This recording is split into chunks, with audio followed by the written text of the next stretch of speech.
Trump is good for India सुन के शायद अजीब सा लगता है, लेकिन मे बी आज I actually want to talk to the NRIs, जो लोग बाहर हैं। मैं भी एनआरआई रहा हूँ, मेरे पास भी एनआरआई स्टेटस बहुत रहा है।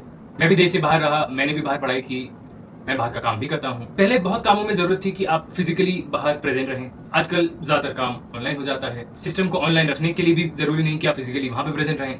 आज एक बात थी जो मैं दिल से लोगों से पूछना चाह रहा था, क्या हम लोग भिखारी हो गए हैं? क्यों लोग लाइन लगा के H1B वीजा के लिए परेशान हो रहे हैं? जब से नई पॉलिसीज आई हैं यूनाइटेड स्टेट्स में, सब लोग एकदम से परेशान से दिख रहे हैं। लोगों में बहुत क्वेश्चंस हैं, जाहिर सी बात है होंगे भी। बट क्या हम दूसरे के सामने हाथ फैला खड़े हुए हैं? बस कीजिए, आप बाहर रहते हैं और आपने वहां का पासपोर्ट अभी नहीं लिया है और आप वहां पे जॉब कर रहे हैं पैसे कमाने के लिए। उसी सेम टैलेंट की यूटिलिटी अगर आप अपने देश में करें एज अ ग्रुप, तो क्या उतना पैसा अर्जन यहाँ नहीं हो सकता? क्या उतनी ग्रोथ यहाँ पॉसिबल नहीं है?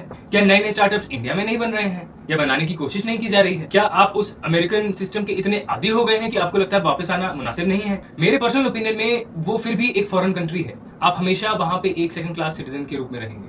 आपको सामने नहीं तो पीठ पीछे सही एक दूसरे की भावना से देखा जाएगा। ठीक है, कई लोग सालों दर साल से पुश्तों दर पुश्त वहां रह रहे हैं, वो शायद उस कम्युनिटी में इंटीग्रेट भी हो गए होंगे, बहुत अच्छी बात है। बट आजकल के लोग, आजकल की जनरेशन, हम लोग क्यों ऐसा भागना चाह रहे हैं इस देश को छोड़ के?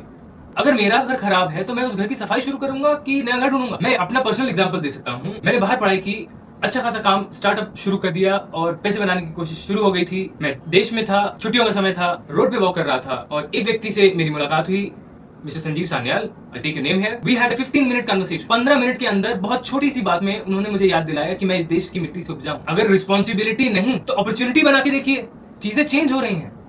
लास्ट के 10-15 साल में हमने खुद ने अपनी आंखों से बहुत चेंजेस देखे हैं। बहुत चीजें हैं जिसमें अभी भी टाइम लगेगा, बट काम करना पड़ेगा। बिना काम किए काम नहीं होगा। और जो सबसे स्मार्ट क्लास है हमारी, अगर वही बार बार छोड़ के यहाँ इस देश को जाती रहेगी तो यहाँ का काम कौन करेगा? Why do you want to burn in someone else's house and give them light? If you really want to work hard and give out your blood and toil, do it here. Who's stopping you? There are many success stories. 10 minute में delivery घर पे आती है। Government के ज्यादातर काम online हो जाते हैं। क्या आपको वहाँ DMV में लाइन लगानी नहीं पड़ती है? क्या आपके मन में पूरे टाइम ये टेंशन नहीं रहता है कि अगर गलती छोटी सी भी होगी तो क्या मेरे PR पे इफेक्ट पड़ेगा या मेरे ग्रीन कार्ड पे इफेक्ट पड़ेगा? कब तक इस डर में रहेंगे हम लोग? मैं इस देश का नागरिक हूँ and with full confidence and responsibility I can say this.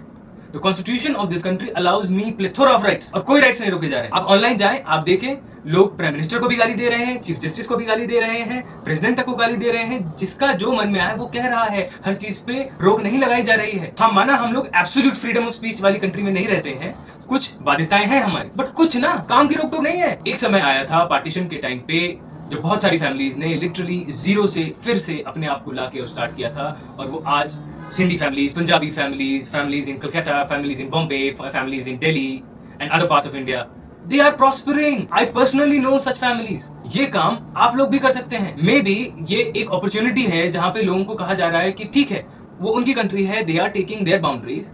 So why don't we set up our situation better and say ठीक है, मैं नजरें झुका के नहीं बात करूंगा, नजरें उठा के नहीं बात करूंगा, नजरें मिला के बात करूंगा। Create yourself, build yourself, grow your self. ये जो पॉलिटिशियंस को आप लोग गाली देते हैं, ये पॉलिटिशियंस कहीं बाहर से नहीं हम लोग इंपोर्ट कर रहे हैं, इसी देश की उपज है। हम जैसे लोग ही इनको वोट दे रहे हैं ना।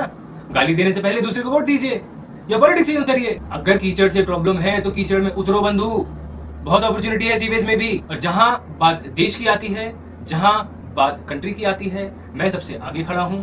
अगर कोई काम करने में कोई प्रॉब्लम आ रही है और मुझे अपनी हड्डियां गला के हेल्प करनी पड़े तो मैं हेल्प करने को तैयार हूं। आपका देश है, आपका देश रहेगा। आपकी इज्जत, आपके देश की इज्जत आपके हाथ में है। कम से कम भीख मांगना बंद कीजिए। और मेरे पिताजी हमेशा कहा करते थे, पराधीन सपने सुखना ही, पराधीनता में ना कभी भी सुख नहीं मिल सकता। स्वाधीन रहो, मन मर्जी के रहो, जहां रहो डर से विलुप्त रहो। Thank you very much.